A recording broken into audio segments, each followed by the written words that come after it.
অভিযানৰ পৰা যিসকল শিক্ষক নিয়মীয়াকৰণ হৈছিল তেওঁলোকে এটা কাৰিকৰী কাৰণত তেওঁলোকৰ যিটো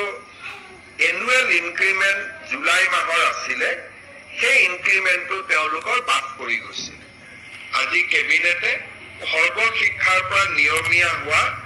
আটাইবোৰ শিক্ষক আৰু কন্ট্ৰেকচুৱেল টিচাৰ যিসকলক আমি চৰকাৰী চাকৰিত নিয়মীয়া কৰিছিলো সেকেন্ডাৰী হাইস্কুলৰ অতিৰিক্ত শিক্ষক এলপিএমিৰ কন্ট্ৰেকচুৱেল টিচাৰ যিসকল নিয়মীয়া হ'ল তেওঁলোকক এইবাৰ আমি বছৰিকীয়া যিটো 3% ইনক্ৰিমেন্ট তাক এপ্ৰিলত নহলে নাপাই জুলাই তেওঁলোকৰ নিয়মীয়া হোৱাৰ কাৰণে তেওঁলোকে পোৱা নাছিল কেবিনেটে আজি বিশেষ সিদ্ধান্ত লৈ তেওঁলোকক ইনক্ৰিমেন্টটো দিবৰ বাবে সিদ্ধান্ত গ্ৰহণ কৰিছে কেবিনেটে আজি দুটা বাজেটত ঘোষণা কৰা আৰু দুটা ডাঙৰ সিদ্ধান্ত বাস্তৱত ৰূপায়িত কৰিছে ৰাষ্ট্ৰীয় স্বাস্থ্য অভিযান আৰু সমগ্ৰ শিক্ষা অভিযান লগতে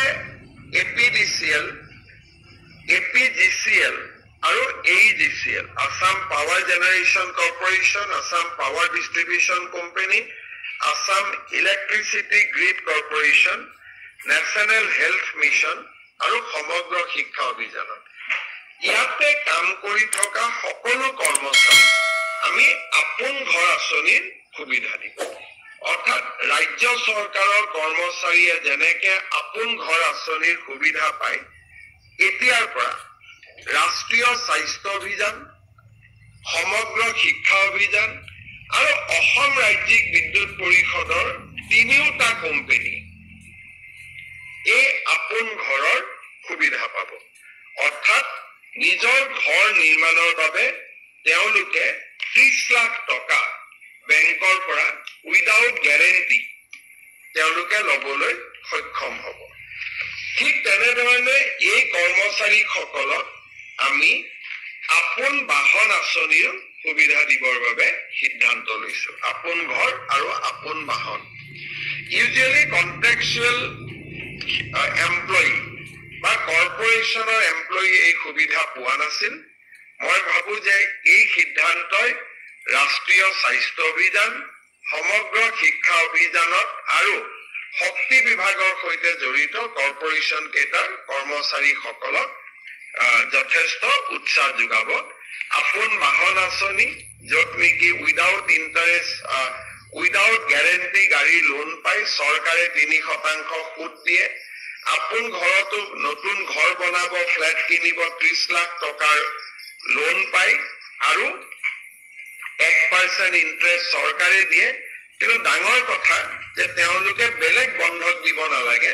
দৰমহা টকাখিনিৰ বিপৰীতে তেওঁলোকে লোন পায়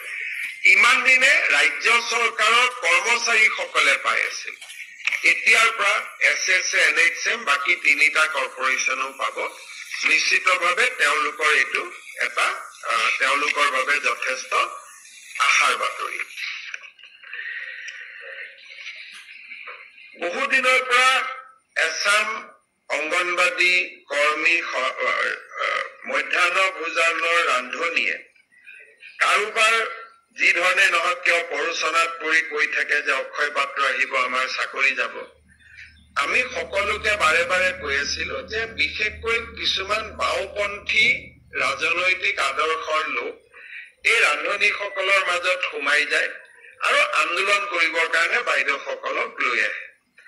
মই ডিব্ৰুগড়ৰ এখন মিটিঙত কৈছিলো যে চাকৰি যোৱাটো কথাই নাই দুই দিনতে তেওঁলোকৰ দৰমহা বাঢ়িব আজি কেবিনেটে তেওঁলোকে আজিৰ দিনত 1500 টকা দৰমহা পায় 1 অক্টোবৰৰ পৰা তেওঁলোকৰ দৰমহা আমি 2000 টকালৈকে বৃদ্ধি কৰিছো অৰ্থাৎ ৰাজ্য চৰকাৰে 500 টকা আগতে দি আছিল কেন্দ্ৰই 1000 দি আছিল এতিয়া কেন্দ্ৰই 1000 দিব ৰাজ্যই 1000 দিব টোটাল 2000 টকা এগৰাকী মধ্যাহ্ন ভোজনৰ 22000 দি আছিল ধনিয়ে এতিয়া কেন্দ্ৰই 1000 দিব ৰাজ্যই 1000 দিব টোটাল 2000 টকা এগৰাকী মধ্যাহ্ন ভোজনৰ বাইদেৱে ৰান্ধনীয়ে লাভ কৰিব আৰু এই আঁচনিটো ৰূপায়ণ কৰিবলৈ যাওঁতে ৰাজ্য চৰকাৰে 108 কোটি টকা খৰচ কৰিব লাগিব। আপোনালোকে জানে যে গোৱালপাৰা জিলাত দুখন ডাঙৰ বিল আছে। এখন বিলৰ নাম হ'ল উৰ্পদ বিল। উৰ্পদ বিলত 1256 হেক্টৰ মাটি আছে। যদি বিঘালৈকে ইয়াক কনভাৰ্ট কৰে